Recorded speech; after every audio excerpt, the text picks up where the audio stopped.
Sir হ্যাঁ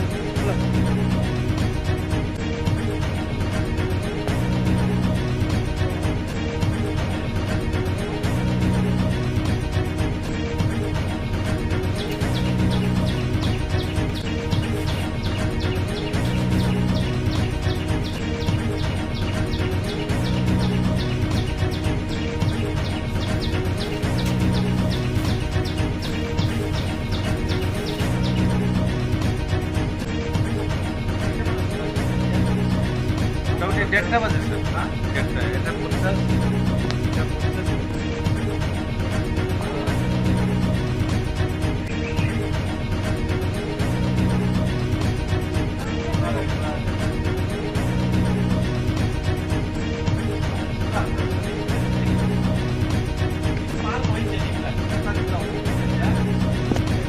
পিছত 10-15 minute ৰখি থাকি ইয়াতে মনে মনে আহি পিছত আৰু ঘৰ দুৱাৰ ভাঙলা দেখি পেলাই বৰষুণো আহিল। আমি ঘৰৰ পৰা ওলাব পৰা নাই, যেনে তেনে খিৰিকী খুলি খিৰিকীটো ওলাই পেলাই দাউৰছোঁ। আৰু কি ভাঙছে আপোনাৰ?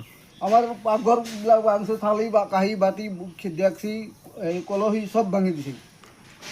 কি ক'ব চৰকাৰক?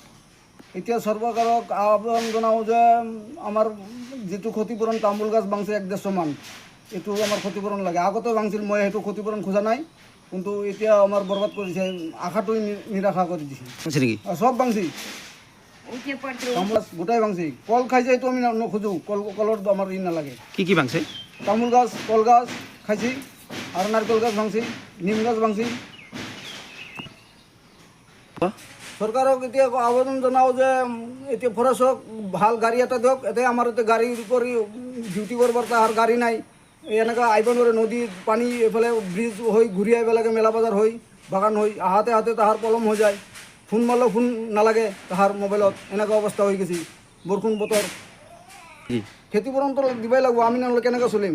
আমি দুখীয়া মানুহ, আমি চুলি কাটি খাওঁ।